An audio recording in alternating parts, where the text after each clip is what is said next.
ክፍል 6 የተድላ ባይሩ ዘመነ መንግስት ከመስከረም 1952 እስከ ሐምሌ 1955 ተድላ ባይሩ ቀዳማይ መርሃ መንግስቲ የኤርትራን ሕገ መንግስት ለማክበርና ፍጹም በሆነ ታማኝነት ለማገልገል በእግዚአብሔር ስም ቃሌን እሰጣለሁ። ይህ ቃል የተገለጸው የመጀመሪያው የኤርትራ መሪ ሆነው የተመረጡት አቶ ተድላ ባይሩ ካቢኔያቸውን ካቋቋሙ በኋላ መስከረም 13 ቀን 1952 ዓ.ም በአስመራ የንጉሠ ነገሥቱን እንደራሴ በተገኙበት በፓርላማው አዳራሽ ሥርዓተ መሐላቸውን ሲፈጽሙ ነው። ይህች የመስከረም 13 ቀን 1952 ዓ.ም ቅዳሜ ለተድላ ባይሩ የአዲስ ዓለም መጀመሪያ ዕለት ተብላ ልትሰየም ይገባል ሲሉ አንድ የሐማሴን አዛውንት ተናግረው ነበር ይባላል። የአዲስ ዓለም መጀመሪያ የሆነው ለተድላ ባይሩ ብቻ ሳይሆን በሕግ በተመሠረተ ኦቶኖሚ ባለው መንግሥት እንዲተዳደር ለተደረገው ለኤርትራ ሕዝብ ጭምር ነው ቢባል ስህተት አይሆንም። ኤርትራ ተብሎ ከ60 ዓመት በፊት በኮሎኒያሊስት ጣሊያን ለተሰየመውና ከዚያም በፊት መረብ ምላሽ ወይም ብሔረ ሐማሴን ይባል ለነበረው ሕዝብ ይህን የመሰለ አስተዳደር ሲመሰረትለት በታሪኩ ለመጀመሪያ ጊዜ መሆኑን የሚክድ የለም። የሀገር ፍቅር ማህበር ዋና ጸሐፊ በመሆን ለኤርትራና ለኢትዮጵያ አንድነት ያደረጉት ተጋድሎና የፈጸሙት ሥራ ተድላ ባይሩን የመጀመሪያው የኤርትራ አስተዳዳሪ እንዲሆኑ ሊያስመርጣቸው ይገባል በማለት ቀዳማዊ ኃይለ ሥላሴና መንግስታቸው ከልብ የሆነ ጥረት አድርገውበታል። ኤርትራ በፌዴራሲዮን ከኢትዮጵያ ጋር እንድትቀላቀል ታኅሳስ 2 ቀን 1950 ዓ.ም የተባበሩት መንግስታት ሲወስን የፍጹም አንድነት ታጋይ የሆኑት አቶ ተድላ ባይሩ የኤርትራ ሕዝብ ጥያቄ ይህ አልነበረም በማለት ቅሬታቸውን በይፋ የገለጹ ናቸው። ኋላም ሕገ መንግስቱ በሚቀነባበርበት ጊዜ የኤርትራ አስተዳደር ከኢትዮጵያና ከንጉሠ ነገሥቷ ስልጣን የተለየ ወይም ያፈነገጠ እንዳይሆን በፓርላማው ላይ ያደረጉት ጥረት ቀላል አልነበረም።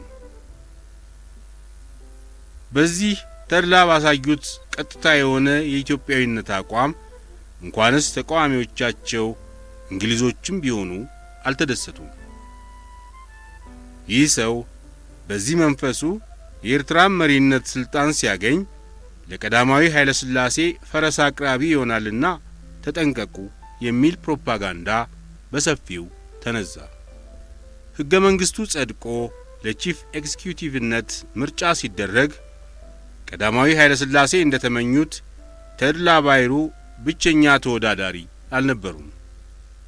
ከዚሁ የተነሳ የምርጫው የመጀመሪያ ዙር ሲከናወን ተድላ ባይሩ 38 አብርሃ ተሰማ 28 የድጋፍ ድምፅ በማግኘታቸው የአንድነቶች እጩ ሕጉ የሚጠይቀውን የ2/3 ቁጥር ብልጫ ማምጣት ሳይችሉ ቀሩ።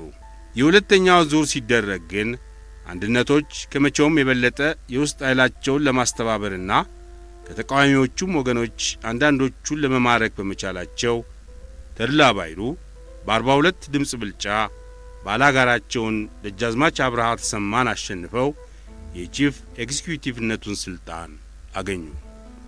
እንደ አውሮፓ ዘመን አቆጣጠር በ1914 ገደማ በሐማሴን አውራጃ የተወለዱት አቶ ተድላ ባይሩ በጣሊያን ኮሎኒያሊስት ዘመን በትምህርት ለመግፋት እድል አላገኙ።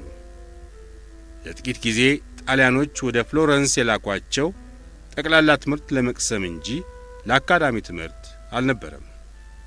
በሥራ ዓለም ኤክስፔሪያንሳቸው የዳበረው በአንደኛ ደረጃ ትምህርት ቤቶች መምህርነትና በአድሚኒስትራሲዮን ነው።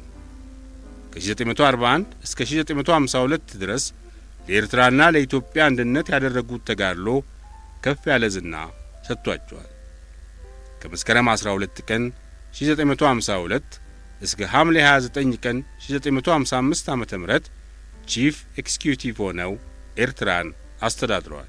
አምደ ሚካኤል ደሳለኝ በኤርትራ የግርማዊነታቸው ላይዘን ኦፊሰር የተድላ ባይሩን አሸናፊነት በተረጋገጠ በጥቂት ደቂቃዎች ውስጥ ለገነተ ልዑል ቤተ መንግሥት ባስተላለፉት ቴሌግራም ጃንሆይ ድሉ አሁንም የእርሶ ነው በሚል ቃል መልካሙን ዜና አቀረቡ።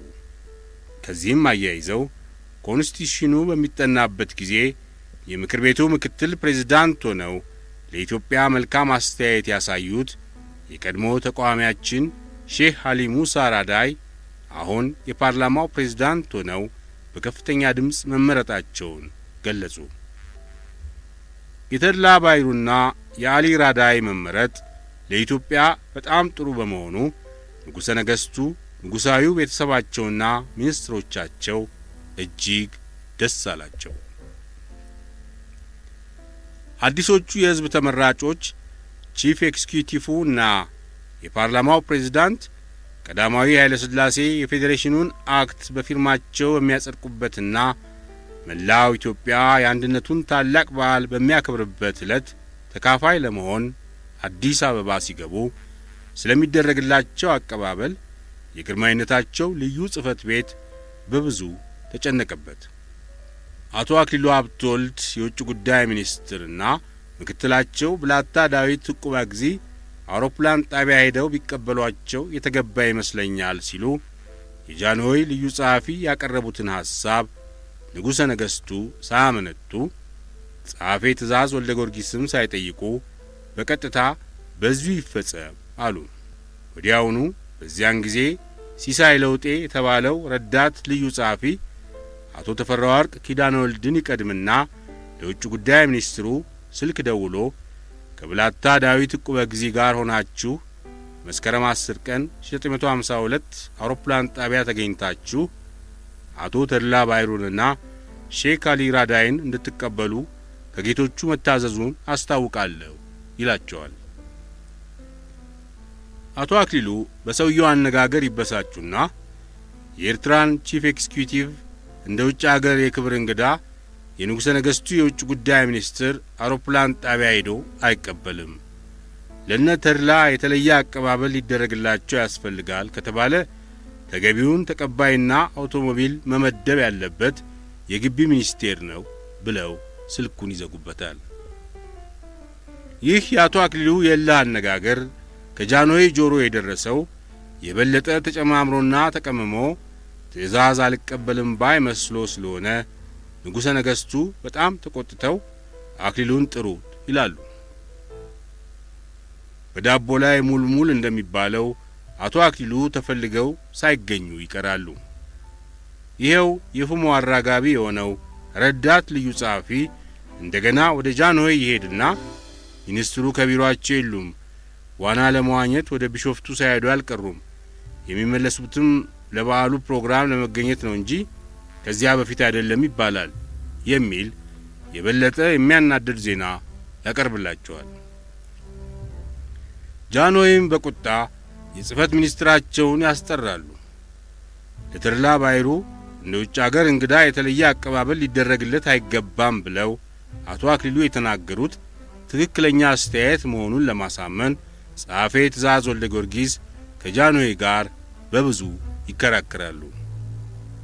ከዚያም አያይዘው የኤርትራ በዓል አከባበር ፕሮግራሙ 5 ሙሉ ቀናት ስለሚፈጅና አቶ አክሊሉም አንደኛ የፌዴራሉን አክት ግርማዊነቶ በኦፊሴል እንዲፈርም አስፈላጊውን ንግግር በማሰናዳት፣ ሁለተኛ ከዓለም የመንግስታት መሪዎች ለግርማዊነቶ የሚጎርፉትን የደስታ መግለጫዎች በመቀበልና ወዲያውኑ መልስ በመስጠት፣ ሶስተኛ በተለይ ከተባበሩት መንግስታት የተላኩትን ከፍተኛ መልእክተኞችና ኤርትራን ሲያስተዳድሩ የቆዩትን የእንግሊዝ ባለስልጣኖች አነጋግሮ በማሰናበት፣ አራተኛ ለኢትዮጵያ የተወከሉ የውጭ አገር መንግስታት አምባሳደሮችንና ባለሙሉ ስልጣን ሚኒስትሮችን አንድ በአንድ እየተቀበሉ በማነጋገር ፋታ የማይሰጡ ስራዎች ተደራርበው ስለሚጠብቁት ለ4 ሰዓት ቢሾፍቱ ንፋስ ተቀብሎ እንዲመጣ ጃንሆይን ሳላማክር ጃንሆይ ፈቅደዋል ብዬ የገፋፋሁት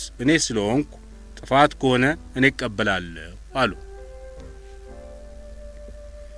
ቀዳማዊ ኃይለ ሥላሴ ምንም እንኳን ወልደ ጊዮርጊስ እንዳስረዱት የአክሊሉ አስተያየት ትክክል መሆኑን ቢገነዘቡም የውጭ ጉዳይ ሚኒስትራቸው ቤተ መንግሥት መጥተው ሐሳባቸውን በቀጥታ ለጃንሆይ ሳያስረዱ በመቅረታቸውና ከዚያም አልፎ ጃንሆይን ሳይጠይቁ በጽሕፈት ሚኒስትሩ ፈቃድ ቢሮአቸውን ትተው ወደ ቢሾፍቱ በመሄዳቸው የተሰማቸውን ቅሬታ ሊሰርዙት አልቻሉም።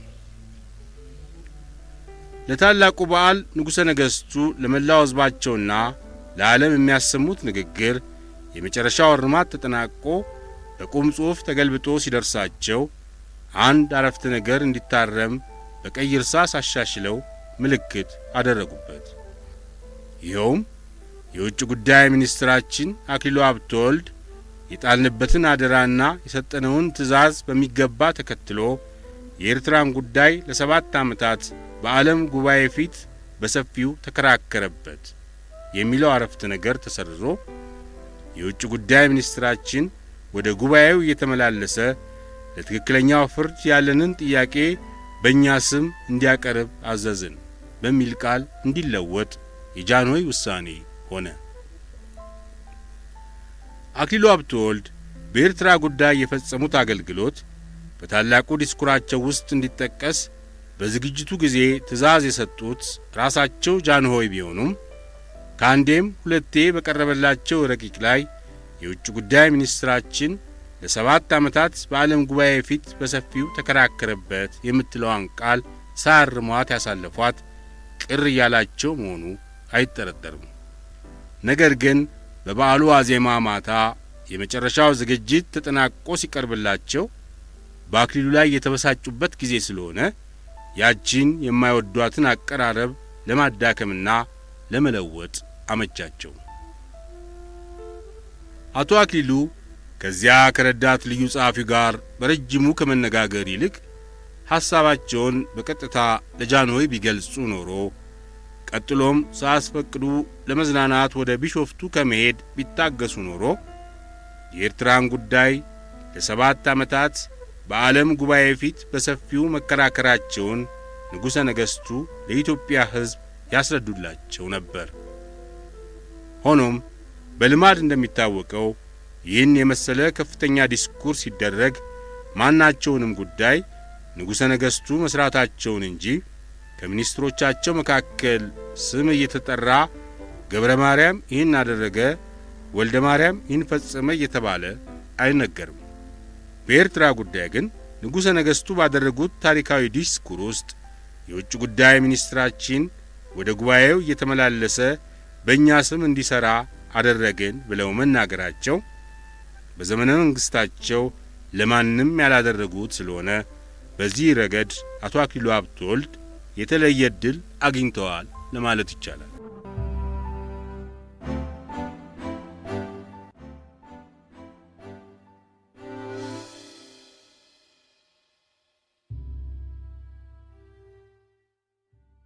ሼህ አሊ መሐመድ ሙሳ ራዳይ የኤርትራ ፓርላማ ፕሬዝዳንት ከ1952 እስከ 1955 እጅግ የታወቁት የኤርትራ ምዕራባዊ ቆላ ተወላጅ ሼህ አሊ ሙሳ ራዳይ በ1952 ዓመተ ምህረት ኤርትራ ከኢትዮጵያ ጋር ስትቀላቀል ዕድሜያቸው 40 ዓመት እንዳልደረሰ ይነገራል። አሊ ራዳይ በትግሉ ዘመን የኢትዮጵያንና የኤርትራን አንድነት ይቃወሙ እንደነበረ የታወቀ ነው። የተባበሩት መንግስታት ድርጅት ኤርትራ ከኢትዮጵያ ጋር በፌዴሬሽን እንድትቀላቀል ከወሰነ በኋላ ተቃዋሚነታቸውን አቋርጠው ኢትዮጵያዊነታቸውን አምነውበታል። ጃንሆይ የኤርትራን ፓርላማ ሲጎበኙ ፕሬዝዳንት አሊ ራዳይ የተቀበሏቸው ከሞት ወደ ሕይወት የተሻገረው የኤርትራ ሕዝብ ለዚህ ድል የበቃው በታላቁ መሪነቱ ነው በሚል ቃል ነበር። የበዓሉ አከባበር ሐሙስ መስከረም 11 ቀን 1952 ዓ.ም በኢትዮጵያ አቆጣጠር መስከረም 1 ቀን 1945 የኤርትራን የፌዴራል አክት ቀዳማዊ ኃይለ ሥላሴ በፊርማቸው ሲያጸድቁ አዲስ አበባ በዳግማዊ ምኒልክ ቤተ መንግሥት የተደረገው በዓል በስፋቱም ሆነ በድምቀቱ ከዚህ ቀደም ታይቶ የማይታወቅ ነበር። አዲሱ የኤርትራ መሪ አቶ ተድላ ባይሩ በሕይወታቸው ዘመን ለመጀመሪያ ጊዜ በሞርኒንግ ኮት ልብስ ደምቀው ክቡር ተብለው ከሚኒስትሮቹና ከመኳንንቶቹ የተለየ የፕሮቶኮል ቦታ ተሰጣቸው። እንደዚሁም የፓርላማው ፕሬዝዳንት ሆነው የተመረጡት ክቡር ሼህ አሊ ሙሳ ራዳይ በነጭ ደበላ ጥምጥማቸውን አሳምረው ከቺፍ ኤክስኪዩቲቭ ቀጥሎ ስፍራቸውን ያዙ። ከንጉሠ ነገሥቱና ከእቴጌይቱ ጀምሮ ንጉሣዊው ቤተሰብ በሙሉ መሳፍንቱና መኳንንቱ፣ ሚኒስትሮቹና የጦር አለቆቹ፣ የውጭ አገር መንግስታት እንደራሴዎችና የተባበሩት መንግስታት ባለስልጣኖች በተገኙበት በሚኒሊክ አዳራሽ ውስጥ ስነ በዓሉ ሲከናወን የጃንሆይ ፕሮቶኮል ለተድላ ባይሩና ለአሊ ራዳይ የሚያደርግላቸው መንከባከብ ከዚህ ቀደም ተደርጎ የማይታወቅ ነው ተባለ። ባጭሩ ተድላ ባይሩ የተሰጣቸው የፕሮቶኮል ደረጃ ሲታይ ለመላዋ ኢትዮጵያ ስልጣን የተጎናጸፉ እንጂ ለአንዲቷ የኢትዮጵያ አካል ለሆነችው ለኤርትራ ግዛት ብቻ የተመረጡ አይመስሉም ነበር።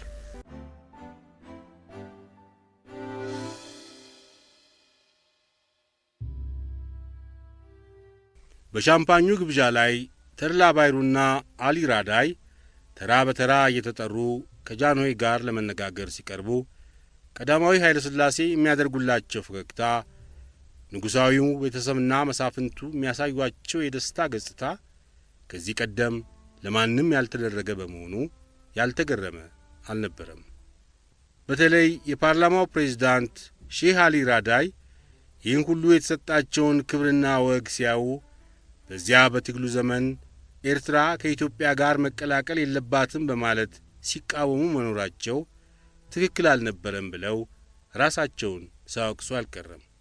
ከብዙ ዓመታት በኋላ ቢተወደድ አስፋ የዘመኑን ታሪክ ሲያስታውሱ የቆላ ሰዎች አንድ ጊዜ ካመኑ አይክዱም። በዚያ በዳግማዊ ምኒልክ አዳራሽ በተከናወነው የኤርትራና የኢትዮጵያ መቀላቀል ክብረ በዓል ላይ ሼህ አሊ ራዳይ የተሰማቸውን ፍጹም ኢትዮጵያዊነት እስከ መጨረሻው ጠብቀው የኖሩ ናቸው ብለዋል።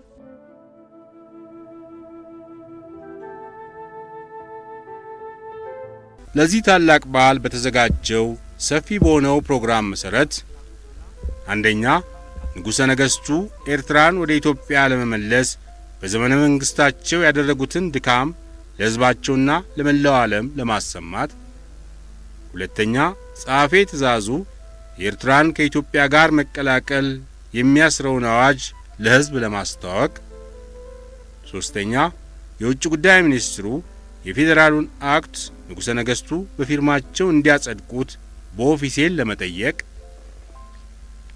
አራተኛ የኮር ዲፕሎማቲኮች ተቀዳሚ የውጭ አገር መንግስታትን የደስታ መግለጫ ለማቅረብ፣ አምስተኛ የኤርትራ ቺፍ ኤክስኪዩቲቭ ዛሬ ኢትዮጵያዊነታቸው የተመለሰላቸውን የመረብ ምላሽ ሕዝቦች ስሜት ለመግለጽ ልዩ ልዩ ዲስኩሮች አድርገዋል። ከነዚህ ሁሉ ዲስኩሮች ውስጥ ንጉሠ ነገሥቱና እቴጌይቱ በተጠንቀቅ በቆሙበት በዚያ በደመቀ ስነ ስርዓት ላይ በከፍተኛ ሁኔታ የተደመጠው የተድላ ባይሩ ንግግር ነበር። የ67ቱን ዓመት ትግል ፈጽመን ይሄው ዛሬ ፍሬውን ስናይ ኤርትራ እንደገና ተፈጠረች ወይም ተወለደች ብሎ የሚያሳምን ሆኗል በማለት አዲሱ ቺፍ ኤክስኪዩቲቭ የኤርትራን ሕዝብ ስሜት ገለጡ። ንጉሠ ነገሥቱም ሲመልሱ ሕገ መንግሥቱ በሚመከርበት ጊዜ ተድላ ባይሩ የሕዝብ እንደራሴዎቹ ፕሬዝዳንት ሆነው ያሳዩትን የመሪነት ችሎታና ቅን አስተያየት ካደነቁ በኋላ አሁንም የኤርትራ ዋና አስተዳዳሪ በመሆን ያለበትን ኃላፊነት በታላቅ ችሎታው እንደሚፈጽም እናምናለን አሉ። ይህ በቀዳማዊ ኃይለ ሥላሴ ንጉሠ ነገሥት አንደበት ለተድላ ባይሩ የተሰጠው ታላቅ የመሪነት ችሎታ ግምት እስከ መቼ ድረስ እየታመነበት እንደሚቀጥል ወደፊት እናያለን። በዚሁ በዓል ላይ ተካፋይ የሆነው የተባበሩት መንግስታት ኮሚሽነር አንሴ ማቲየንሶ ለተድላ ባይሩ የተሰጠው ፕሮቶኮል በጣም ከፍ ያለ የሆነበት ምክንያት ምንድነው ሲል የውጭ ጉዳይ ሚኒስትሩን ጠየቃቸው። አቶ አክሊሉም ሲመልሱለት የቤተ መንግስቱ ፕሮቶኮል ያከበረው የተባበሩት መንግስታትንና አንተ የደከምክበትን ህገ መንግስት ነው እንጂ አዲሱን ቺፍ ኤክስኪዩቲቭ ከሌሎቹ ሚኒስትሮች የተለየ ለማድረግ ታስቦ አይደለም አሉት። እንደዚሁም በበዓሉ ላይ ከተገኙት መኳንንት አንዱ ወደ ጸሐፌ ትእዛዝ ወልደ ጊዮርጊስ ጠጋ ብለው ከሚገባ በላይ ትግሬን ሲያቃብጡት የበለጠ አሸሹት እንደተባለው ለዚያ ማሴን የሚደረግለት ሽር ጉድ አልበዛም ወይ? ወደፊትስ እንደዚህ መቀጠል ይቻላል ወይ ብዬ ሰግቻለሁ አሏቸው። እንደ ተለመደው ወልደ ጊዮርጊስ ለመልሱ ጊዜ አልፈጁም። እኛ ቤት እኮ ስንወድ መሸከሙን ስንጠላ ማውረዱን በሚገባ ስለምናውቅበት የዛሬው አይከብደንም የነገውም አይጨንቀንም አሉ ይባላል። ከሐሙስ መስከረም 11 ቀን እስከ ሰኞ መስከረም 15 ቀን 1952 ዓ.ም ድረስ ለአምስት ቀናት ስለ ኤርትራ መቀላቀል በመላ ኢትዮጵያ የተደረገው በዓል ወደር አልነበረው። በንጉሠ ነገሥቱ ቤተ መንግሥትና በተለይም በኢትዮጵያ ሕዝብ የአገር ፍቅር ማኅበር የተደረጉት ግብዣዎችና የደስታ መግለጫዎች ከዚህ ቀደም ያልታዩ ናቸው። አዲሲቷ ሪፐብሊክ ከተባለችው ከጣሊያን በስተቀር የዓለም መንግስታት መሪዎችና የውጭ ጉዳይ ሚኒስትሮች ለቀዳማዊ ኃይለ ሥላሴና ለአቶ አክሊሉ ሀብተወልድ በላኳቸው የደስታ መግለጫ መልእክቶች ለኢትዮጵያና ለኤርትራ ሕዝብ ደህንነት መልካም አስተያየታቸውንና ስሜታቸውን ገልጸዋል። በዚያን ጊዜ ምንም እንኳን በጣሊያንና በኢትዮጵያ መካከል እርቅ ተመስርቶ የዲፕሎማቲክ ግንኙነት የተዘረጋ ቢሆንም የሮማ መንግስት በኢትዮጵያ ላይ የሚፈጽመውን ከፍተኛ ተንኮል አላቆመም። በዋሽንግተን ያለው የጣሊያን አምባሳደር አልቤርቶ ታርኪያኒ የአሜሪካ ፕሬዝዳንትና የውጭ ጉዳይ ሚኒስትሩ ለንጉሠ ነገሥቱና ለአቶ አክሊሉ የደስታ መግለጫ መልእክት እንዳስተላልፉ ለማገድ ልዩ ጥረት አድርጎ እንደነበረ የፈረንሳይ አምባሳደር ለአገሩ በላከው ልዩ ራፖር ገልጾታል። ነገር ግን ፕሬዝዳንት ትሩማንና የዲፕሎማሲው መሪ ዲን አቸሰን የሮማን መንግስት ፍላጎት አልተከተሉም። ለንጉሠ ነገሥቱና ለውጭ ጉዳይ ሚኒስትሩ በላኩት ቴሌግራም ኤርትራ ከኢትዮጵያ ጋር በመቀላቀሏ የተሰማቸውን ደስታና መልካም ምኞታቸውን ገልጠዋል።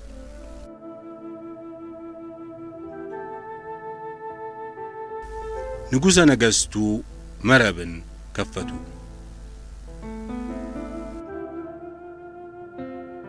የኤርትራና የኢትዮጵያን ግዛት ለመለየት በጣሊያን የተከለለውን የመረብን ወሰን ሰርዘው ወደ ኤርትራ ከመሻገራቸው በፊት ቀዳማዊ ኃይለ ሥላሴ ለመጀመሪያ ጊዜ አክሱምን ተሳለሙ። ሀገረ ሙላዶና ብሔረ ነገዶ የሆነውን አክሱምን ለመሳለም እንኳን አበቃው በሚል የቡራኬ ቃል ንብረት ገብረ መስቀል ተቀበሏቸው። የአክሱም ንብረት ባደረጉት ንግግር መሰረታዊውን የኢትዮጵያን ታሪክ ባጭሩ አበጥረው የሚያስረዱ ቃላቶች ስላሉበት ዋና ዋናዎቹን መመልከት ጠቃሚ ይሆናል። አክሱም የእናቶ የማክዳ የአባቶ የሚኒሊክ የመንግስታቸው መንበር ብቻ ሳትሆን የትውልድ አገራቸውም ናት። አክሱሞች መንግስታቸውን ለማስፋፋት በዚያን ዘመን ሸዋን ሁለተኛ የዙፋን መንበራቸው አድርገውታል። ከዚህም የተነሳ አብርሃ በትግሬ አጽብሃ በሸዋ ሆነው መንግስታቸውን ሲያስከብሩ ኖረዋል። በአጼ ድልናድ ዘመነ መንግስት ጉዲት ወይም ዮዲት የቀዳማዊ ምኒልክን ዘር ለማጥፋት በጠላትነት ተነስታ ብዙ ደም ስታፈስና የታሪክ ምስክር የሆኑትን ቅርሶች ሁሉ ስታጠፋ አጼ ድልናድ ሕይወታቸው ለመዳን የቻለው ከትግሬ ተነስተው ወደ ጥንት አገራቸው ወደ ሸዋ ሄደው በመስፈር ነው። ቀጥሎም የድልናድ ልጅ አጼ አንበሳው ድም ከሸዋ ወደ ትግሬ ተመልሶ ጉዲት ያቃጠለቻቸውን ቤተ ክርስቲያኖችና የታሪክ ቅርሶች እንደገና ለመስራትና ለማደስ ችሏል። ግራኝ መሐመድም አክሱምን ባቃጠለ ጊዜ አጼ ፋሲል ከጎንደር መጥተው የጥንት አገራቸውን የአክሱምን አብያተ ክርስቲያናት እንደገና ለመስራትና ለማደስ በቅተዋል። ይህን ሁሉ ታሪክ ለመናገር ያነሳሳኝ አክሱምና ሸዋ ከጥንት ጀምረው የኢትዮጵያ ነገስታቶች መዲና መሆናቸውን ማስታወስ ተገቢ ስለሆነ ነው። የቅርቦቹ ዘመን አባቶቹ አጼ ዮሐንስና አጼ ምኒልክ በሥጋ ቢሞቱም በነፍስ ሕያዋን ስለሆኑ ደማቸውን አፍስሰው ከጠላት እጅ ያላዳኗትን ኤርትራን ዛሬ እርሶ ልጃቸው ለቀድሞ ታሪኳና ቦታዋ መመለስዎን መለኮት ሲያሰማቸው ምን ያህል ይደንቃቸው ይሆን? ከነሱ እድል የበለጠ ለእርሶ የተሰጠው እድል እንደምን ያስገርማቸው ይሆን?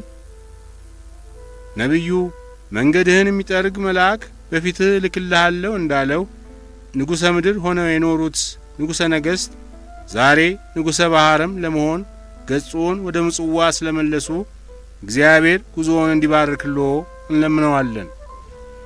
ንብረት ገብረ መስቀል ያዘጋጁት የደመቀ አቀባበልና የተናገሩት ውበት ያለው ታሪክ እጅግ የሚደንቅ ቢሆንም ለኤርትራ አጼ ዮሐንስና አጼ ምኒልክ ደማቸውን አፍስሰው ያልሆነላቸውን እርሶ በድል አገኟት የሚል ትርጉም የሚሰጠው ንግግራቸው ንጉሠ ነገሥቱን አላስደሰተም። አጼ ዮሐንስ ኤርትራን ከጣሊያን ለማዳን ያቀዱትን ውጊያ ሳይፈጽሙ ሞቱ። አጼ ምኒልክ ደግሞ በኃይል የተወሰደችውን ኤርትራን ለማስመለስ አልሞከሩም። ታሪክን ቦታው ለመመለስ ለብዙ ዓመታት የፖለቲካ ጦርነት ያደረግኩት እኔ ብቻ ነኝ ብለው አባ ጠቅል ስለሚያምኑ ንብረዱ የጠቀሱት ከታሪክ ውጭ ሆኖ አግኝተውታል። ቀዳማዊ ኃይለ ሥላሴ በልማዳቸው በዙፋናቸው ፊት ለሚደረግ ዲስኩር ሁሉ መልስ ሳይሰጡ አያልፉም። ለንብረት ገብረ መስቀል ታሪካዊ ንግግር መልስ ሳይሰጡ ለአክሱም መተዳደሪያ 30 ጋሻ መሬት ስጦታ አበርክተው በዝምታ መመለሳቸው ቅሬታ ስለተሰማቸው ነው ተብሎ ታምኖበታል። ጥቅምት 4 ቀን 1952 ዓ.ም ቀዳማዊ ኃይለ ሥላሴ በመረብ ድልድይ ላይ የተዘረጋውን ጥብጣብ በወርቅ መቀስ ቆርጠው ሰው ሰራሹን ወሰን ሲደመስሱ ለብዙ ዓመታት የሁለቱን ወንድማማች ሕዝቦች የለየውን የመከራ ምዕራፍ በዛሬው ቀን ለዘላለሙ እንዘጋለን አሉ። አባ ጠቅል ይህችን ቃል ከተናገሩ ከ40 ዓመታት በኋላ መረብ ተመልሳ የኢትዮጵያና የኤርትራ ወሰን መሆኗን እንደ ንብረት ገብረ መስቀል አስተሳሰብ ቀዳማዊ ኃይለ ሥላሴ በሥጋ ቢሞቱም ነፍሳቸው ሕያው ስለሆነ መለኮት ሲነግራቸው ምን ብለው ይሆን የሚል ጥያቄ ያስቀርባል። ጃንሆይ መረብን ተሻግረው የኤርትራ መሬት በጫማቸው ሲረግጡ በመረብ ምላሽ ሕዝብ ስም ሆነው ለመቀበል የተገኙት ቺፍ ኤክስኪዩቲቭ ተድላ ባይሩ በድንገተኛ አፔንዲክስ ህመም ይሰቃዩ ነበር። ይሁን እንጂ ይህ መረብ ላይ የተዘጋጀው በዓል በታሪክ ላይ ከፍተኛ ቦታ ያለው ነው በማለት አቶ ተድላ ህመሙ ያሰቃያቸው ፕሮግራሙን ለመፈጸም ጠነከሩ። ቺፍ ኤክስኪዩቲቭ ለንጉሠ ነገሥቱ የክብር አቀባበል ያደረጉት ባለፈው የባርነትና የመከራ ዘመን የተሰጠው ክፉ ስም ተፍቆለት የአዲስ ሕይወት መክፈቻ ለመሆን በታደለው በዚህ ታሪካዊ ስፍራ ተገኝቼ በታማኝ ዜጎቹ በኤርትራውያን ስም ሆኜ እንኳን ደህና መጡልን እላለሁ በሚል ቃል ነበር። አቶ ተድላ በንግግራቸው መጨረሻ ላይ ወሰን በሌለው የአባትነት ቸርነቶ እያጽናኑን፣ ተወዳዳሪ በሌለው ዕውቀቶ እየመሩን ለዚህ ታላቅ ክብር ስላደረሱን ለዛሬውና ለመጪው ትውልዳችን ግርማዊነቶ የጣለብንን ውለታ ለዘላለሙ አንረሳውም አሉ።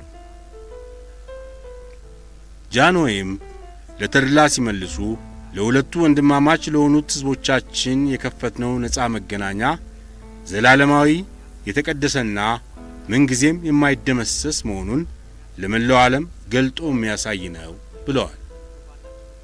ንጉሣዊው ጉዞ ወደ አስመራ ሲያመራ ቺፍ ኤክስኪዩቲቭ ተድላ በተዘጋጀላቸው ልዩ ሄሊኮፕተር ራዲዮ ማሪና ኋላ ቃኞ ስቴሽን በተባለው የአሜሪካኖች ኮሚኒኬሽን ሴንተር ከሚገኘው ክሊኒክ ተወስደው በአስቸኳይ ኦፕራሲዮን ተደረጉ። ንጉሠ ነገሥቱም ሳይውሉ ሳያድሩ በዚያን ዕለት ከተኙበት ክሊኒክ ሄደው ሲጠይቋቸው ለሕመምተኛው ትልቅ ሞራልና ደስታ ሆነ። ቀዳማዊ ኃይለ ሥላሴ በታላቅ አጀብ ከመረብ ተነስተው አስመራ እስኪደርሱ እጅግ የጋለ አቀባበል ያደረገላቸው ሕዝብ ከብዛቱ የተነሳ ቁጥሩ ምን ያህል እንደሆነ ትክክለኛ ግምት መስጠት አልተቻለም። ከቤተ መንግሥቱ ሰገነት ላይ ሆነው ከአፄ ዮሐንስ ወዲህ ዛሬ ለመጀመሪያ ጊዜ ከፍተኛ ገዣችሁ የኤርትራና የኢትዮጵያ ንጉሠ ነገሥት ሆነን በኤርትራ መሬት ላይ እንገኛለን የሚለውን ንጉሣዊ ቃል በድምፅ ማጉያ ባሰሙ ጊዜ ያ ስፍር ቁጥር የሌለው ሕዝብ የደስታ መግለጫ ጭብጨባውንና እልልታውን ያለማቋረጥ ስለቀጠለ ጃንሆይ የጀመሩትን ዲስኩር መፈጸም ሳይችሉ ቀሩ። በሰፊው የተዘጋጀው የቀዳማዊ ኃይለ ሥላሴ ዲስኩር ዋና ግቡ የኤርትራን ኢትዮጵያዊነት መሠረታዊ ታሪክ ለሕዝቡ ለማስረዳትና በንጉሠ ነገሥትነት ዘመናቸውም ይህን ጥንት ምድረ ሐማሴን ዛሬ ኤርትራ እየተባለ የሚጠራውን ሕዝብ ወደ እናት አገሩ ለማስመለስ ያደረጉት ጥረት እንዲታወቅ ለማድረግ ነበር። ጃንሆይ ኤርትራን ለመጀመሪያ ጊዜ በኦፊሴል በመጎብኘት ለ25 ቀናት በቆዩበት ሰሞን በየአውራጃውና በየከተማው ሲዘዋወሩ በብዛት የተደረጉት ዲስኩሮች ሁሉ ይህንኑ የሁለቱን ሕዝቦች የአንድነት ታሪክ በየመልኩ የሚያወሱ ነበሩ። መንግስቲ ተድላ የኤርትራ ሕገ መንግሥት በተዘጋጀበት ጊዜ በእንግሊዝኛ ገቨርንመንት ኦፍ ኤሪትሪያ የሚለው ቃል ወደ ትግርኛ ሲተረጎም መንግስቲ ኤርትራ ተብሎ ነው። ኤርትራውያን በተድላ ባይሩ አስተዳደር ዘመን ተቃውሟቸውን ወይም ድጋፋቸውን በሚገልጡበት ጊዜ መንግስቲ ተድላ እያሉ እንደነበር ይታወሳል። ተድላ ባይሩ መስከረም 13 ቀን 1952 ዓ.ም ካቢኔያቸውን አቋቁመው መሐላቸውን ከፈጸሙ በኋላ የመንግስቲ ተድላን ተግባር በቀጥታ ከመጀመራቸው በፊት ለ6 ሳምንታት በሁለት ዋና ዋና ጉዳዮች ተይዘው ነበር። ይኸውም የመጀመሪያው 2 ሳምንት ተኩል የኤርትራና የኢትዮጵያ ንጉሠ ነገሥት የሆኑት ቀዳማዊ ኃይለ ሥላሴ ለሚያደርጉት ታሪካዊ ጉብኝት አስፈላጊዎቹን ፕሮግራሞች በማዘጋጀት ቀጥሎ ደግሞ ለ3 ሳምንት ተኩል ንጉሠ ነገሥቱ በመላ ኤርትራ በሚዘዋወሩበት ጊዜ ከሳቸው ሳይለዩ ፕሮግራሞቻቸውን በማስፈጸም ፋታ የማይሰጡ ሥራዎች አጋጥሟቸው ነበር። በእነዚህ ምክንያቶች ቺፍ ኤክስኪዩቲቭ ተድላ አዲሱን የኤርትራ አስተዳደር ማኅደር ከፍተው ሥራቸውን የጀመሩት ከተሾሙ ከአንድ ወር ተኩል በኋላ ነው። በመጀመሪያዎቹ ወራት ተድላ ባይሩ ያሳዩት እንቅስቃሴ የወገኖቻቸውን የአንድነት ፓርቲ አባሎችን ምክር ለመከተልና ከፍተኛ አስተያየት ያሳደሩባቸውን የቀዳማዊ ኃይለ ሥላሴን ልባዊ ምኞት ለማስፈጸም ቆርጠው የተነሱ መስለው ነው። የኤርትራው መሪ በጃንሆይ ብቻ ሳይሆን በትልቁ ባለሥልጣን በወልደ ጊዮርጊስም እጅግ የተደገፉ በመሆናቸው ከአዲስ አበባ የሚፈልጉትን ሁሉ እንደ ልብ ከማግኘት በስተቀር አንዳችም እንቅፋት እንደማይገጥማቸው እርግጠኛ ሆኑ። ጸሐፌ ትእዛዝ ወልደ ጊዮርጊስም ከቢተወደድ አንዳርጋቸው መሳይ ጋር ስለማይጣጣሙ በኤርትራ የንጉሠ ነገሥቱን እንደራሴ በቺፍ ኤክስኪዩቲቭ ሥራ ውስጥ እየገቡ እንዳያስቸግሩ እኔ ያለሁልህ በማለት የተድላን ሞራልና ተስፋ አዳብረዋል። በመሠረቱ ጸሐፌ ትእዛዝ እውነት አላቸው። በሕገ መንግሥቱ እንደ ተገለጸው የግርማዊነታቸው እንደራሴ በቺፍ ኤክስኪዩቲቭ የሥልጣን ክልል ውስጥ መግባት አይችልም። ተድላ ግን ከቢተወደድ አንዳርጋቸው ይልቅ በጣም የሚፈሩት ፊታውራሪ አስፋ ወልደ ሚካኤልን ነበር። ገና ከመጀመሪያው የታወቁት የቀድሞ የናዚ አነጋጋሪ እንዴት በኤርትራ የዘውዱ እንደራሴ ምክትል ሆነው ይሾማሉ በማለት ተድላ ቅሬታቸውን አልሸሸጉም። ከዚህም በላይ አስፋ ወልደ ሚካኤል በኤርትራ ውስጥ የክርስቲያኑም የእስላሙም ባላባቶች ወዳጅ፣ በተለይ ደግሞ የሸዋ መኳንንት ባለሟል፣ በተጨማሪም ታሪክ አዋቂና ተንኮል አርቃቂ ናቸው በማለት ተድላ ባይሩ እጅግ ይሰጋሉ።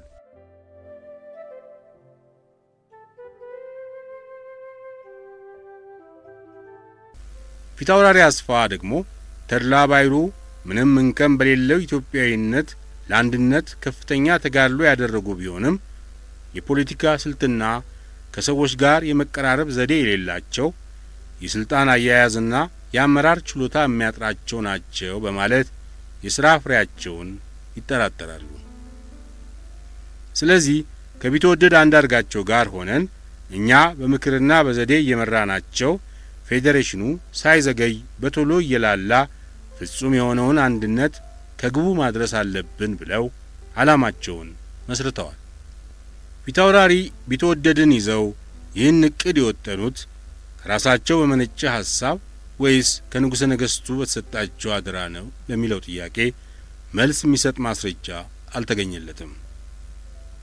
ስለ ኤርትራ አስተዳደር ጉዳዩ በቀጥታ የሚመለከታቸው ጸሐፌ ትእዛዝ ወልደ ጊዮርጊስም ሆኑ አቶ አክሊሉ ሀብተወልድ በሥራ ላይ መዋል የጀመረው የፌዴሬሽን አመራር የሚፈርስበት መንገድ እንዲጠና ከጃንሆይ እንዳልተጠየቁ ተረጋግጧል።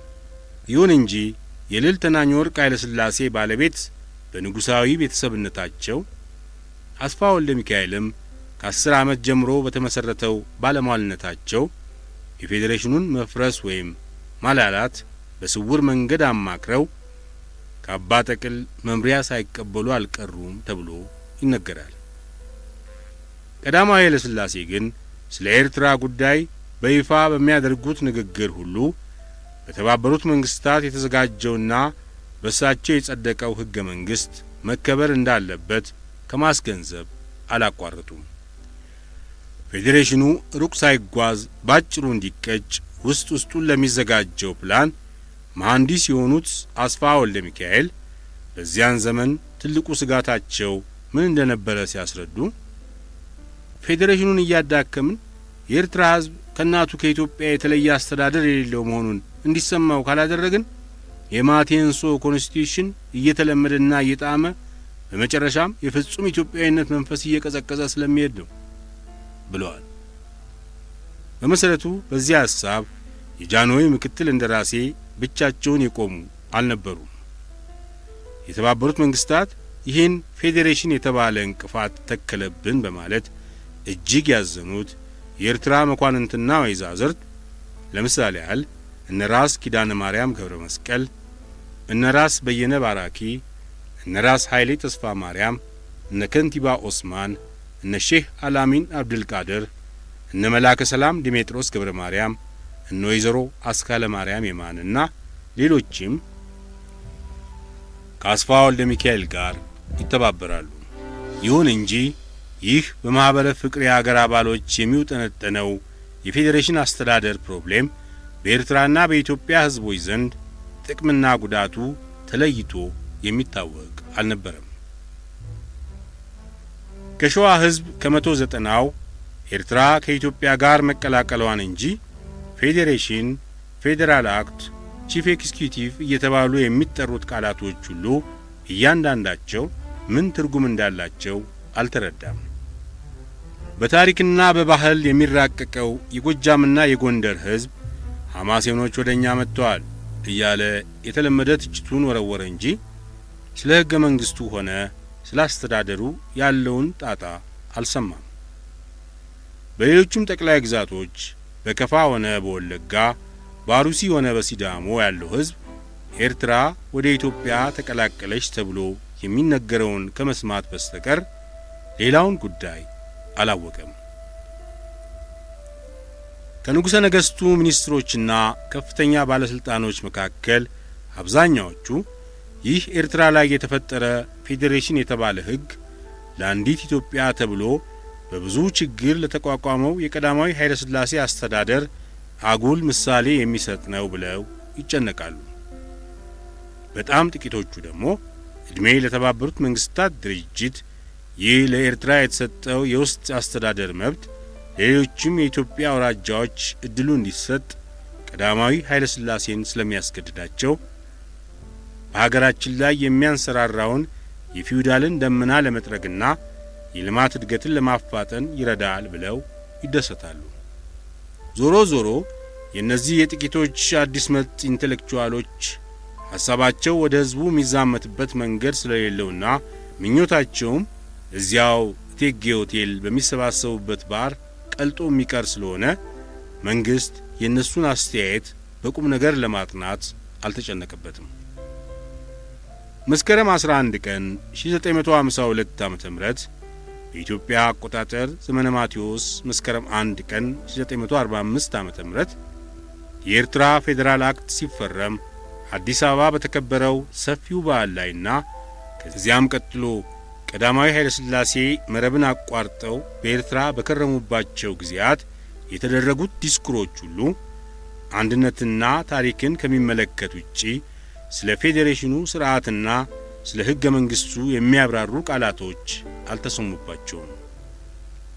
ተድላ ባይሩና ካቢኔያቸውም ስልጣን በተረከቡበት ወራት የኤርትራንና የኢትዮጵያን መቀላቀል በሕዝቡ ላይ ያሳደረውን ደስታ ከማፋፋምና የኢትዮጵያዊነት ስሜቱን ከማጋል በስተቀር የፌዴሬሽኑ ሥርዓት ከአዲስ አበባ የተለየ አስተዳደር መሆኑን የሚያሳይ ምልክት አልሰጡም። ሆኖም ፌዴሬሽኑ የተዳከመ ወደ ፍጹም የውህደት ጎዳና በፍጥነት እንዲያመራ የአንድነት ታጋዮች የሚፈልጉትን ሙሉ በሙሉ ለመከተልና አብሮ ለመሮጥ ተድላ ባይሩና ካቢኔያቸው አልተዘጋጁም።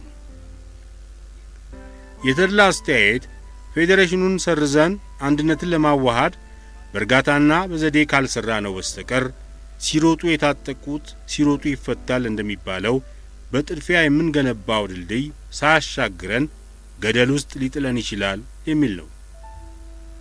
የናስፋ ወገኖች ደግሞ ይህንን በእርጋታ እንራመድ የሚባለውን ነገር አይቀበሉም። እነሱ የሚሉት ጊዜ መፍጀቱ የሚጠቅመው ጠላቶቻችን እንዲዘጋጁብን እድል ለመስጠት ብቻ ነው። ጠላቶቻችን ጊዜ ሲያገኙ አሁን በጋለው በሕዝባችን ኢትዮጵያዊነት ስሜት ላይ በፕሮፓጋንዳቸው ክፉ መርዝ ለመነስነስና ቅን ዓላማውን ለማስለወጥ ይችላሉ። ስለዚህ የተድላ ባይሩ አስተዳደር በአሰራሩና በአፈጻጸሙ ፌዴሬሽኑን ለመደምሰስና የሕዝቡን የአንድነት ስሜት ለማፋፋም እርምጃ መውሰድ ያለበት ዛሬ ነው እንጂ ነገ አይደለም። ፌዴሬሽን የኤርትራ ሕዝብ ጥያቄ አይደለም። ንጉሠ ነገሥት ኃይለ ሥላሴ ይህን በተንኮል የተቀመመ የተባበሩት መንግስታት ውሳኔ የተቀበሉት ግዴታ ሆኖባቸው ነው። አሁን ለአምላክ ምስጋና ይግባው ከእንግሊዞች በሰላም ተገላግለናል። ነጻነታችንን ተቀብለን ኢትዮጵያዊነታችንን ተረክበናል። ከእንግዲህ ወዲህ የሕዝቡን ፍላጎት ተከትለን ከግባችን ለመድረስ ስልጣኑም መብቱም የኛው የኤርትራውያን ስለሆነ ከውጭ ድንበራችንን ጥሶ ማንም ሊጠይቀን አይችልም በማለት ቺፍ ኤክስኪዩቲቭን ወጥረው ያዙ። አቶ ተድላ ለዚህ መልስ ለመስጠትና በአቋማቸው ለመርጋት ከአዲስ አበባ ከ6 ኪሎ ሰፈር መካሪም ደጋፊም አላጡም። ከፍጹም ኢትዮጵያዊነት ግባችን ለመድረስ ደረጃ በደረጃ እንራመድ ሲባል ለጠላቶቻችን ምቹ እንሆናለን ማለት አይደለም። ይልቅስ ጠላቶቻችን ከውጭ አገር መንግስታት እርዳታ በማግኘት ኃይላቸውን ለማጠንከር የሚችሉት እኛ አንድነቶች በሚገባ ሳንዘጋጅ ተሽቀዳድመን የተባበሩት መንግስታትን ውሳኔ አፍራሽ ሆነን ስንገኝ ነው። ይህንን ስህተት የፈጸምን እንደሆነ እጅግ አድርገን የምንጎዳው ሀገራችንን ኢትዮጵያን ብቻ ሳይሆን በዓለም ላይ ከፍተኛ አክብሮትና አድናቆት የተሰጣቸውን የንጉሠ ነገሥታችንን ክብር ጭምር ነው በሚል አቀራረብ ፌዴሬሽኑን በጥድፊያ ለማፍረስ አልሞክርም አሉ። እንግዲህ መንግስት ኤርትራ ስራውን በጀመረ በጥቂት ወራት ውስጥ በአንድነት አጥባቂ ወገኖችና በአንድነት ሞዴሬት ግሩፖች መካከል የተፈጠረውን የሐሳብ ልዩነት ማን አቀራርቦ መፍትሄ ይስጠው? ቀዳማዊ ኃይለ ሥላሴ ፊታውራሪ አስፋና መላከ ሰላም ዲሜጥሮስ የኤርትራን ዋና ዋና የአገር ሽማግሌዎች ይዘው የሚያቀርቡላቸውን ሐሳብ በይፋ ሳይሆን ውስጥ ውስጡን ያበረታታሉ እየተባለ ይነገራል። ጸሐፌ ትእዛዝ ወልደ ጊዮርጊስ ደግሞ ከአቶ አክሊሉ ሀብተወልድ ጋር ሆነው ተድላ ባይሩ ያሳየው አቋም ትክክለኛና ሊደገፍ የሚገባው ነው እያሉ ለንጉሠ ነገሥቱ በየጊዜው ማስረዳታቸውን አላቋረጡም። ወልደ ጊዮርጊስ ተድላ ባይሩን መደገፋቸውና ፌዴሬሽኑም በቶሎ እንዲፈርስ የሚባለው ሐሳብ እንደማይጥማቸው ለማንም ግልጽ ነበር። አቶ አክሊሉም ፌዴሬሽኑ እንዲፈርስ ግርማዊነቶ ቢፈቅድ ታላላቅ መንግስታት የተባሉት ሀገሮች ሁሉ ገና ከመጀመሪያው የተናገርነውና የፈራነው ደረሰ በማለት በብዙ ረገድ እንደሚጎዱን መታወቅ አለበት። በኤርትራ ውስጥም ቢሆን የውጭ እጅ ስለሚገባበት ብዙ ብጥብጥ ተፈጥሮ ህዝቡ ሊከፋፈልና ሰላም ሊጠፋ ይችላል ብለው ለጃንሆይ በየጊዜው ሐሳብ ማቅረባቸው ሚስጥር አልነበረም። የውጭ ጉዳይ ሚኒስትሩ ጃንሆይን በዚያ አኳኋን የመምከራቸው ዜና አስመራ ደርሶ የአንድነት አጥባቂ ወገኖች ሲሰሙት በአቶ አክሊሉ ላይ እጅግ አድርገው አዘኑ።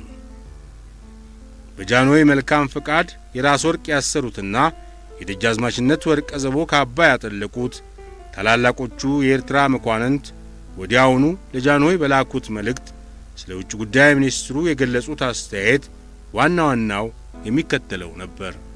እኛ ኤርትራውያን ታማኝ ዜጎቹ እድሜ ለግርማዊነቶ እያልን ያላንዳች አተታ ኢትዮጵያዊነታችንን እንልበስ፣ ኢትዮጵያዊነታችንን እናጥብቅ ስንል አቶ አክሊሉ ሀብተወልድ የውጭ መንግስታት ሀገራችንን ይጎዳሉ እያለ የሚያስፈራራውን ሰምተን እጅግ አዝነናል።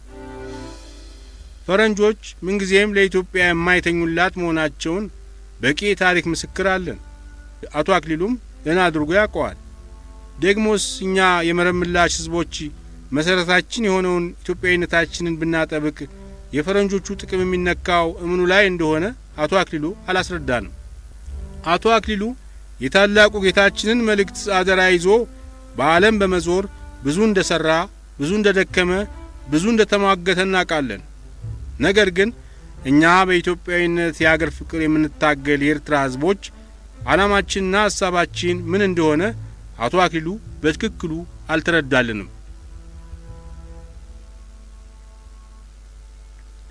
የዚህ ፌዴራሲዮን የተባለው ጣጣ ከእናታችን ከኢትዮጵያ የተለየን አድርጎ በማሳየት ያደረሰብንን ስቃይ አቶ አክሊሉ እዚህ መጥቶ ከእኛ ጋር በሰፊው በመነጋገር እንዲገነዘብልን የጃንሆይን ፈቃድ በታላቅ ትሕትና እንለምናለን። አቶ አክሊሉ እዚህ ሲመጣ እንደ ጌታችን መልእክተኛና እንደ ልጃችን አድርገን በመቀበል ሁሉንም ነገር ስናስረዳው በትልቁ የፈረንጅ ዕውቀቱ ላይ የእኛን ትምህርት ሲጨምርበት ወደፊት ለጃንሆይም ለኢትዮጵያም የሚያደርገው አገልግሎት የበለጠና የተባረከ ይሆናል። ታላላቆቹ የአንድነት ወገኖች ይህን ማስታወሻ በአስፋ ወልደ ሚካኤል በኩል ቢልኩም የውጭ ጉዳይ ሚኒስትራቸውን ወደ እነሱ ልከው ፊት ለፊት ለማጋፈጥ ጃንሆይ አልፈለጉም። በመሰረቱ ከንጉሠ ነገሥቱ ሚኒስትሮች ለጃንሆይ በተለይ የሚቀርቡት ማስታወሻዎች ሁሉ ከገነተ ልዑል ቤተ መንግሥት መውጣት የለባቸውም። ይህ የአቶ አክሊሉ አስተያየት በዘዴ ወደ አስመራ ተልኮ ወደ አንድነት አጥባቂዎች ጆሮ እንዲደርስ የተደረገው ፌዴሬሽኑ እንዲፈርስ የሚቀርበውን ሐሳብ ምክንያት እየፈጠሩ የሚያሰናክሉና ጃንሆይን የሚያስቸግሩ ሰዎች አሉ ተብሎ እንዲወራ ታስቦበት የተደረገ ዘዴ ነው ይባላል። በዚህ አኳኋን ፌዴሬሽኑን ለማፍረስ እርምጃችን ይፍጠን ብለው በተነሱትና በእርጋታ እናስብበት በሚሉት መካከል የተፈጠረውን ልዩነት ማቀራረብና መፍትሄ መስጠት የሚችሉት ንጉሠ ነገሥቱ ብቻ ሲሆኑ እሳቸውም አንዳችም እርምጃ ሳይወስዱ ሰነበቱ። በዚህ መሃል የአንድነት ወገኖች እርስ በርሳቸው ሲነዛነዙ የኤርትራን ፌዴሬሽን አጠንክረው ወደ ነጻነት ለማሻገር እጅግ የሚጥሩት ወልደ ማርያም ፕሮፓጋንዳቸውን እያፋፋሙ መጋቢት 14 ቀን 1952 ዓ.ም በከፊል ለሚደረገው የፓርላማ ምርጫ ተወዳዳሪ ሆነው ብቅ አሉ። በየአራት ዓመቱ የፓርላማ ጠቅላላ ምርጫ ከመደረጉ በፊት አንዳንድ አባሎች ለካቢኔ ሴክሬታሪነትና ለከፍተኛ ሹመት መንግስት ሲመድባቸው ወይም ደግሞ በድንገት ሲሞቱ የፓርላማ ወንበራቸው ለሌሎች ተወዳዳሪዎች ክፍት ሆኖ በከፊል የፓርላማ ምርጫ እንዲደረግ ሕገ መንግስቱ ይጠይቃል።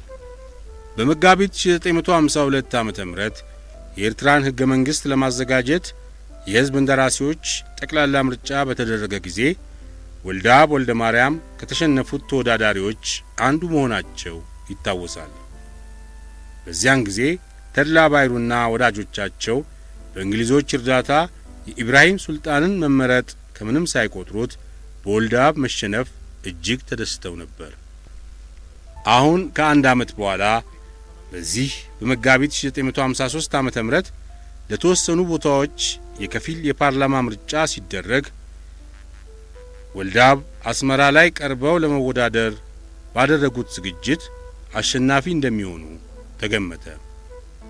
በዚህ ጊዜ ተድላ ባይሩና ካቢኔያቸው ይህን የወልደአብን ምርጫ ባለው አቅም ሁሉ ለማሰናከል ብርቱ ጥረት ማድረግ ስለነበረበት ስለ ፌዴሬሽን ሕይወት ከአንድነት አጥባቂዎች ጋር የሚያደርገውን የሐሳብ ልውውጥ አቆመ። ከአዲስ አበባም ከገነተ ልዑል ቤተ መንግሥት በኩል ወልደአብ ወልደ ማርያም ለፓርላማው ተመርጦ ቢገባ ለተድላ ባይሩ መንግሥትና ለአንድነት ወገኖች ጤና የሚነሳ መሆኑ ስለታመነበት እና አስፋ ወልደ ሚካኤል ከቺፍ ኤክስኪዩቲቭ ጋር ሆነው በወልደአብ ቦታ የፍቅሪ አገር ወገን የሆነ ሰው እንዲመረጥ ብርቱ ጥረት እንዲያደርጉ ተጠየቁ። ተድላና ወልደአብ ሁለት ባላጋራዎች። በተድላ ባይሩና በወልደአብ ወልደ ማርያም መካከል የተፈጠረው የከረረ ጠብ በኤርትራ ጉዳይ ባላቸው የተለያየ አቋም ምክንያት ብቻ ሳይሆን ሁለቱ ሰዎች በግል የማይጣጣሙና የሚጠላሉ በመሆናቸው ነው። ተድላና ወልደአብ ለመጀመሪያ ጊዜ የተዋወቁት በ1941 ዓመተ ምህረት አስመራ ላይ የኤርትራና የኢትዮጵያ የአገር ፍቅር አንድነት ማህበር በተቋቋመ ጊዜ ነው። አንዳንድ ሰዎች እንደሚሉት ከዚያ በፊት በመኖሪያም ሰፈር ሆነ በትምህርት ቤት ተያይተው አያውቁም። በእድሜ አቶ ተድላ ይበልጣሉ። አቶ ወልደአብ ግን በቀለም ትምህርት በመግፋትና በተጨማሪም የብዕር ሰው በመሆን እበልጣለሁ በማለት ለተድላ ዝቅተኛ አስተያየት ነበራቸው። ዝነኛው የአገር ፍቅር አንድነት ማህበር በአቶ ገብረ መስቀል ወልዱ ሊቀመንበርነት በሚመራበት ጊዜ ተድላና ወልደአብ ለማህበሩ ዓላማና እድገት የሚጠየቁትን የየድርሻቸውን ተግባር ከመፈጸም በስተቀር እርስ በርሳቸው ፊት ለፊት የሚጋጩበት ምክንያት አልነበራቸውም።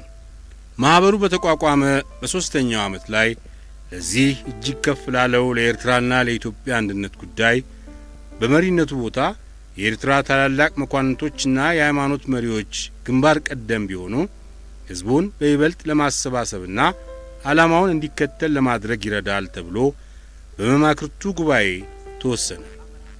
በዚህ ጊዜ ተድላ ባይሩ ሙሉ ድጋፋቸውን ገልጠው ላፈጻጸሙ ጥረት ሲያደርጉ ወልደአብ ወልደ ማርያም ከእምነቴ ጋር አይገናኝም ብለው ሐሳቡን ሳይቀበሉት ቀሩ። ራስ ኪዳነ ማርያም ገብረ መስቀል የክብር ፕሬዝዳንት፣ ደጃዝማች በየነ ባራኪ ፕሬዝዳንት፣ ሳላህ አህመድ ኪኪያ ምክትል ፕሬዝዳንት፣ አቶ ተድላ ባይሩ ዋና ጸሐፊ እንዲሁም ለያውራጃዎቹ ለሰራይ አውራጃ ራስ ኃይሌ ተስፋ ማርያም፣ ለአካለ ጉዛይ ደጃዝማች ዘውዴ ሀጎስ፣ ለምዕራባዊው ቆላ ከንቲባ ኦስማን፣ ለምስራቃዊ ቆላ ሼህ አላሚን ሆነው ሲመደቡ ወልደአብ ወልደ ማርያም ምንም ቦታ እንደሌላቸው ተገነዘቡ። ከዚህም በላይ ዋና ጸሐፊ ሆነው ከተመረጡት ከተድላ ባይሩ ጋር በምንም አኳኋን ተግባብቶ ለመስራት አይቻልም ብለው ተስፋ ቆረጡ። ሆኖም የማህበረ ፍቅሪ ሀገርን ከመልቀቃቸው በፊት ስለ ኤርትራ የወደፊት እድል የራሳቸው ሐሳብ ምን እንደሆነ እንዲታወቅላቸው ብዙ ጥረት አደረጉ። ይኸውም ኤርትራን ከኢትዮጵያ ጋር ለማቀላቀል መጀመሪያ ከአፄ ኃይለ ሥላሴ ጋር አንድ ውል ማድረግ ያስፈልጋል። ይህም ውል ለኤርትራ የሚያስፈልገውን የኦቶኖሚና የተለየ አስተዳደር የሚዘረዝር መሆን አለበት የሚል መሆኑ ተነገረ። የማህበረ ፍቅሪ ሀገር መሪዎቹም ሆነ አባሎቹ ለዚህ ከወልደአብ ወልደ ማርያም ለቀረበው ሐሳብ ከመገረም በስተቀር ምንም አይነት ግምት አልሰጡትም። አንድ ጊዜ በአስመራና በምጽዋ መካከል በሚገኘው ቤተ ጊዮርጊስ በተባለ ስፍራ ጥቂቶች የአገር ፍቅር ማህበር መሪዎችና አባሎች ተሰብስበው ሲወያዩ ተድላና ወልደአብ የተለዋወጧቸው ቃላት የሁለቱን ሰዎች በሐሳብ መራራቅ ብቻ ሳይሆን መጠላላታቸውንም በትክክል ያሳያል። እንደተለመደው ወልደአብ ወልደ ማርያም ኤርትራ ከኢትዮጵያ ጋር የምትቀላቀለው በሕግ በተደነገገ ውል መሆን አለበት የሚሉትን ሐሳብ እየደጋገሙ ይናገራሉ። የአንድነት ማህበር ዋና ጸሐፊ ደግሞ ተለያይተው የኖሩ እናትና ልጆች ብዙ ፍዳ ደርሶባቸው ከብዙ ዓመታት በኋላ ሲገናኙ ምን ውል ያስፈልጋቸዋል በማለት ለማስረዳት ሲሞክሩ ወልደአብ ፊታቸውን አጥቁረው ለማዳመጥ የማይጥማቸው መሆኑን ያሳያሉ። በዚህን ጊዜ ተድላ ግልፍ ይላቸውና እረ ለመሆኑ እርስዎ መሰረተ ትውልዶ የት ነው ብለው ይጠይቋቸዋል። ትውልዴ አክሱም አጠገብ ከምትገኝ አዲ ክልተ ከምትባል ቀበሌ ነው ብለው ወልደአብ ይመልሳሉ። አቶ ተድላ ቀጠል ያደርጉና ትውልዶ አክሱም ከሆነ ታዲያ የኤርትራ ጉዳይ ምን ይመለከቶታል ይሏቸዋል። ወልደአብ በገነፈለ ስሜት እንኳን እኔ አክሱም አገሬ በክሮለሚ የሚሸተው ትውልዴ ቀርቶ ከናይጄሪያ የመጣ ጃሊ ከየመን የመጣ ጀቦሊ በኤርትራ ኖር ያለው ብሎ ስለ ኤርትራ ዕድል ለመናገር ችሎ የለም ወይ ብለው መለሱላቸው። የአቶ ተድላ አያት ወይም ቅድመ አያት ስሪታቸው ከናይጄሪያ የመጡ ናቸው የሚባል የአፍ ታሪክ ስላለ የወልደአብ አሽሙር ይህንን ለመንካት ነው ተብሎ ይተረካል። በዚህ የአገር ፍቅር ማህበር ዓላማ ውስጥ ኢትዮጵያ ወይም ሞት እንጂ በውል የሚፈጸም የእናትና የልጅ ግንኙነት ይኖራል ተብሎ ስለማይታሰብ የወልደአብ ዕቅድ ተከታይ ሳያገኝ ቀረ። ማህበረ ፍቅሪ አገርን ለቀው ከወጡ በኋላ ላይላውን ኤርትራ ለኤርትራውያን እያሉ በመፎከር ውስጡን ግን እንግሊዞች ኤርትራና ትግራይን አጠቃለው እንዲያስተዳድሩ ከሚመኙት ከነራስ ተሰማ አስበሮም ጋር ሲቀላቀሉ የወልደአብ ጉድ እየተባለ በተለይ በደገኛውና በክርስቲያኑ ሕዝብ ዘንድ በብዙ ተወቀሱ። የአንድነት ወገኖችና ጋዜጦቻቸው ወልደአብ ኤርትራንና እናት ኢትዮጵያን የከዳ ለውጭ ጠላት በገንዘብ የተሸጠ እያሉ በሰፊው ሲያወግዟቸው ጉዳቱ ብርቱ መሆኑ ተሰማቸው። ይህ ሁሉ የሚነዛባቸው ፕሮፓጋንዳ ሐሰት መሆኑንና ትክክለኛውን አቋማቸው ምን እንደሆነ የሚገልጽ ደብዳቤ አዘጋጅተው ለቀዳማዊ ኃይለ ሥላሴ ላኩ። የወልደአብ ወልደ ማርያም ደብዳቤ እሳቸው ልክ እንደ ተጠቀሙባቸው ቃላቶችና አረፍተ ነገሮች ሳይሆን ባልከበደ አማርኛ በመጠኑ ሲብራራ መሰረታዊ ሐሳባቸው የሚከተለው ይሆናል። ኢትዮጵያንና መንግስቷን ታላቋ ንጉሠ ነገሥቷን አፄ ኃይለ ሥላሴ ስዩመ እግዚአብሔርን የሚጠላ ነው የተባለ የሚነገርብኝን ሁሉን ከሚሰሙ ከግርማዊነቶ ጆሮ ሳይደርስ አልቀረም። እኔ በንጹሕ በአገር ፍቅርና በመጽሐፍ ቅዱስ ትምህርት ያደግኩ ስለሆንኩ ይህንን የመሰለው ሰይጣናዊ ሐሳብ በልቤ ሊመሰረት አይችልም። ግርማዊነቶ በድል አድራጊነት ወደ ኢትዮጵያ እንደተመለሱ ከጥቂቶች ባልንጀሮቼ ጋር ሆኜ ይህችን ዛሬ ሰፊ የሆነችውን የኤርትራና የኢትዮጵያን አንድነት ማህበር መሰረትኳት። ከ3 ዓመት በበለጠ ዘመን የዚህች ማህበር መሪ ከተባሉት ሰዎች አንዱ ሆኜ በታማኝነት አገለገልኳት።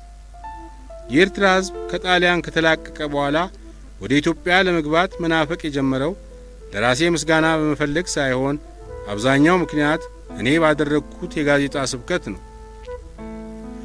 በ945 ዓመተ ምህረት ከባልንጀሮቼ ጋር ሆኜ አንድ አዲስ ማህበር በማቋቋም ለኤርትራ 15 ዓመት የትረስትሺፕ ወይም የሞግዚት አስተዳደር መላመድ ያስፈልጋል ያልኩት የኤርትራና የኢትዮጵያ አንድነት እንዲሰምር በቂ ጊዜ ለማግኘት ነው እንጂ ሐሳቡ በጠላት የታቀደና እኔም የጠላት መሳሪያ ሆኜ አይደለም በሚል ቃል ወልደአብ ደብዳቤያቸውን ይፈጽማሉ። ይህ ወልደአብ የጻፉት ደብዳቤ ግቡ በትክክል ምን እንደሆነ አልታወቀም። የጽሑፉ አቀራረብና የገለጹት ሐሳብ ሲታይ የንጉሠ ነገሥቱን መልካም አስተያየት አግኝቶ ለመቅረብም ሆነ ከአንድነት ማህበር ጋር ያላቸውን ጠብ ለማብረድ የሚረዳ መስሎ አልታየም። የኤርትራንና የኢትዮጵያን አንድነት ማህበር የመሰረትኩትና ዛሬ ለደረሰበት ደረጃ ያበቃሁት እኔ ነኝ ለሚሉት ከራሳቸው በስተቀር ሌላ ምስክር አልተገኘላቸውም። ኤርትራ ለ15 ዓመት በባዕድ መንግስት የሞግዚት አስተዳደር እንድትቆይ ያቀረብኩት ሐሳብ ወደፊት ከኢትዮጵያ ጋር የሚደረገው አንድነት እንዲሰምር ብዬ ነው የሚሉትን የሚያምናቸው አላገኙም። ማህበረ ፍቅሪ ሀገርን ለቀው የወጡበት የመጀመሪያው ምክንያት አንድነት በውል ለሚለው ሐሳባቸው የሚተባበራቸው በማጣት ሲሆን ሁለተኛው ደግሞ የተድላን ዋና ጸሐፊነት ባለመቀበል መሆኑን ብዙ ሰዎች ያምኑበታል። ቀዳማዊ ኃይለ ሥላሴ በልማዳቸው ለሚጻፍላቸው ሁሉ ወዲያውኑ መልስ ሰጭነታቸው የታወቀ ሲሆን ከወልደአብ ለደረሳቸው ማመልከቻ ምን እንዳሉ የሚገልጽ መረጃ እስካሁን አልተገኘም። በቢትወደድ አስፋ ወልደ ሚካኤል አስተያየት ግን ወልደአብ ለንጉሠ ነገሥቱ የጻፉት ማስታወሻ ቅን አስተያየትና እውነትን የጨበጠ አይደለም በማለት በጽሑፍም ሆነ በቃል ከገነተ ልዑል ቤተ መንግሥት መልስ እንዲሰጥ አልተደረገም።